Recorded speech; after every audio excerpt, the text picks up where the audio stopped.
Hello everyone, welcome to my page. And so ఈరోజు మీరు నేర్చుకోబోయేది ఏంటంటే, యాజ్ ఎ బిగినర్స్గా ఇన్ కేస్ మీరు ఎప్పుడు కూడా ఏ ప్రాజెక్ట్ చేస్తున్నా కూడా లైక్ స్టిఫ్గా ఉండకుండా ఇలా ఇది చూడండి, బెండ్ అవ్వకుండా ఎంత స్ట్రాంగ్గా ఉంది. అండ్ ఇది చూడండి ఎంత వీక్గా ఉందో. లైక్ మీరు చూడొచ్చు, బెండ్ అయిపోతుంది అనమాట. ఇలా ఎందుకు అవుతుంది అంటే, మీరు ఎప్పుడు కూడా లిక్విడ్ తీసుకున్నప్పుడు కరెక్ట్ రేషియోస్లో తీసుకోకపోతే ఇలా అవుతుంది అనమాట. సో యాజ్ ఎ బిగినర్స్గా మీరు ఎప్పుడు కూడా లిక్విడ్ని మెజర్ చేసినప్పుడు కరెక్ట్ క్వాంటిటీస్ని తీసుకుని మెజర్ చేసుకోండి.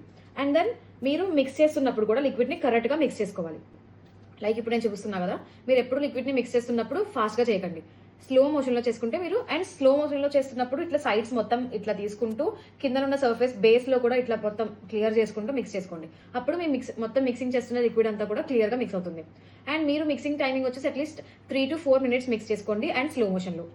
అప్పుడు మీ లిక్విడ్ అనేది మంచిగా క్లియర్గా మిక్స్ అవుతుంది. అండ్ రూమ్ టెంపరేచర్ కూడా చాలా ఇంపార్టెంట్. అలా అని రూమ్ ఓవర్ కూల్ ఉండద్దు, అలా అని హాట్ ఉండద్దు, ఎగ్జాక్ట్గా మెయింటైన్ అయ్యేలాగా చూడండి టెంపరేచర్. అండ్ ఆల్సో మీరు ఒక ఫస్ట్ లేయర్ క్యూర్ అవ్వకుండా సెకండ్ లేయర్ అస్సలు యాడ్ చేయొద్దు. ఇన్ కేస్ అలా యాడ్ చేస్తే స్టిక్కీగా అయిపోతుంది. అండ్ ఇన్ కేస్ మీకు బబుల్స్ కోసం కూడా ఏమైనా కావాలి, లైక్ టిప్స్ కావాలి అనుకుంటే నా పేజ్ని ఫాలో అయ్యండి, నెక్స్ట్ వీడియోలో చెప్తాను.